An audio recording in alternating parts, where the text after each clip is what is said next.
Je suis la créatrice de la marque Delicious Cosmetics, je suis maquilleuse et je fais aussi des vidéos sur les réseaux.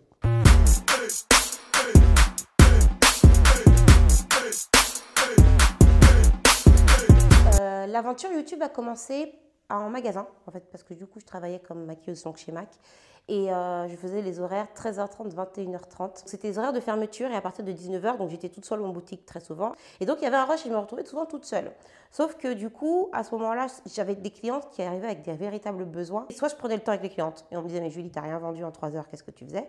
Soit il fallait que j'aille plus vite et la cliente, elle était un petit peu lésée. Et donc, j'ai commencé avec une page Facebook où je les retrouvais, je leur laissais me poser les questions qu'elles voulaient, si elles avaient besoin d'aide, si elles voulaient une idée d'association de couleurs pour une tenue. Et puis, d'une page Facebook, c'est vite devenu une page YouTube. Il n'y a pas eu YouTube, puis ma marque.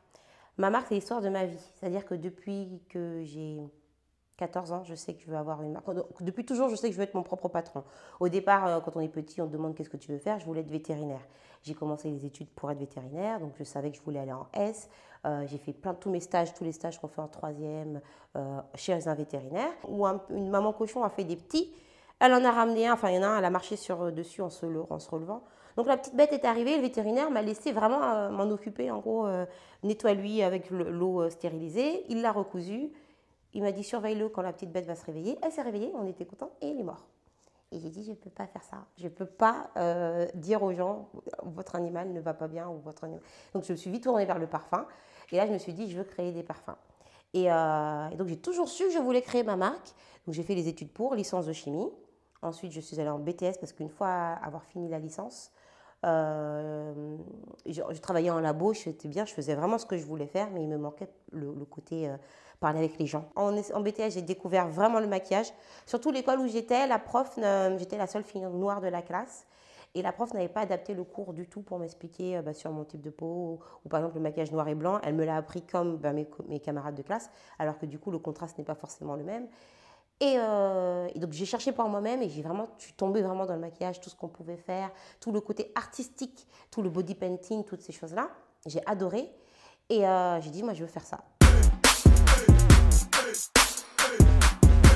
Quand j'ai commencé, j'avais vraiment ce souhait de ramener autant toutes les couleurs, je parle de couleurs, un rouge à lèvres bleu, un rouge à lèvres vert à l'époque, quand la marque elle est née il y a 5 ans.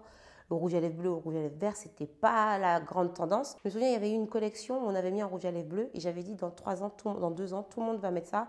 Rihanna mettra un rouge à lèvres bleu et tout le monde mettra un rouge à lèvres bleu. Les clientes, elles nous regardaient comme des oiseaux étranges. Quand je prenais les transports, les gens ils disaient c'est bizarre. En plus, j'avais fait les cheveux violets. Donc ils disaient mais ça va madame, enfin voilà. Mais je suis restée dans mon truc et puis pareil pour le teint. Je voyais, quand j'étais en cours, que la prof nous a demandé, donc on a payé une école 6 200 € l'année. Et au moment d'acheter du cours de make-up, elle me dit, mais écoute, il faut que tu ailles acheter ton fond de teint.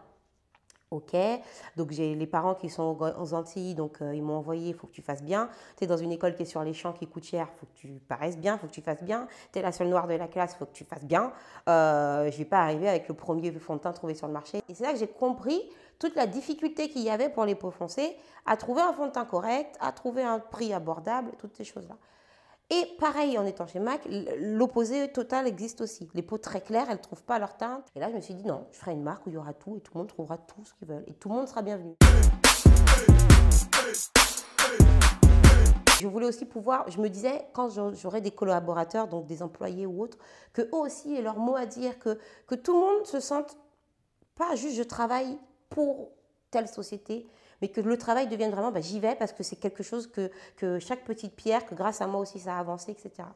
Et donc, après, j'ai un caractère assez, je ne veux pas dire le mot leader, ça fait que un peu comme si je me la raconte, mais j'ai ce caractère facile où quand il faut prendre des décisions, quand il faut faire quelque chose, organiser les choses, je vais être là. Je ne peux pas dire que je sais ce que je fais, je sais juste pourquoi je décide de faire telle ou telle chose à un tel moment.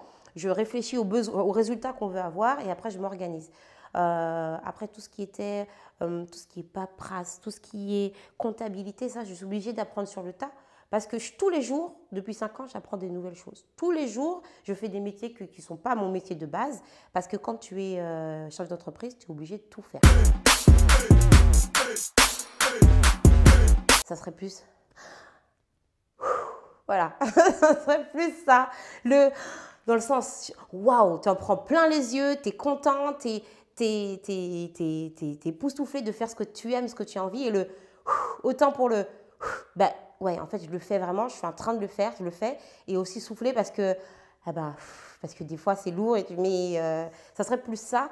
Mais c'est juste incroyable. Tu t'intéresses plus aux choses puisque forcément tous les domaines te concernent. Donc même, je sais pas moi, le bilan du bâtiment qui a créé tel immeuble, eh ben, il y a des choses qui peuvent, à la base tu ne t'occupais pas du tout de ça, mais tu peux dire, ah oui, alors ils ont utilisé telle machine, ah c'est peut-être ce qu'il me faut, etc. etc. Tu es obligé d'éveiller tes sens, d'être curieux de tout et voilà, c'est juste incroyable. Alors, le conseil que j'aurais à donner, prendre son temps et persévérer. On n'a pas besoin d'avoir un rythme de croisière qui soit celui d'un tel ou un tel. Ça, c'est une chose que je me rappelle à peu près une fois toutes les 2 semaines. Quand par exemple, donc, je suis dans le monde du maquillage, il y a des sorties make-up tous les jours. Tous les jours, il y a des événements fantastiques où je me dis, ah, j'aimerais trop faire ça. Et on n'a pas encore forcément le budget. Et je suis là, oh là là, mais ils ont pris l'idée que j'avais. Et puis, je suis dans une démarche, si seulement, mais je ne réalise pas à ces moments-là que je suis déjà en train de faire quelque chose d'énorme et que je suis en train de me comparer à des sociétés qui ont des grands groupes derrière ou qui ont des budgets, des investisseurs ou qui ont souvent 20 ans. Les marques comme Too Faced, enfin toutes ces marques-là, elles ont déjà 20 ans, 18 ans, j'ai 5 ans. Donc il faut prendre chacun son rythme. Il ne faut pas essayer d'aller plus vite que la musique et surtout il ne faut pas lâcher. C'est le plus important parce que ça ne sera pas facile. Personne ne va trouver sur le chemin, hop, on y arrive comme ça en claquant des doigts. Vous allez toujours avoir des épreuves, mais il ne faut pas lâcher. Parce que si toi, tu ne le fais pas, si toi, tu lâches, il n'y a personne qui va te dire « Allez, allez ». Tu auras une personne qui va te le faire 1 ou 2 fois, qui va être à tes côtés. Mais si tu n'es pas ton propre moteur, tu pourras pas suffisamment avancer. Tu vas utiliser l'énergie des autres pour aller plus loin, mais ce qui vraiment te fait avancer, c'est le fait que toi-même, tu sois motivé et que tu te dises « Je ne lâche pas ». Alors, quand c'est difficile, tu fais une pause s'il le faut. Tu souffles, comme quand tu fais un marathon, tu souffles, tu t'assois, mais tu ne reviens pas en arrière. Tu restes là, même la pause fait partie de l'évolution, fait partie de l'avancement. Et une fois que tu es prêt, bah, tu recontinues petit à petit. S'il faut que tu y ailles en trottinant, tu trottines. S'il faut y aller en rampant, tu rampes. Si tu cours, tu cours. Et voilà. Et croire en ses rêves, vraiment. Tout oser.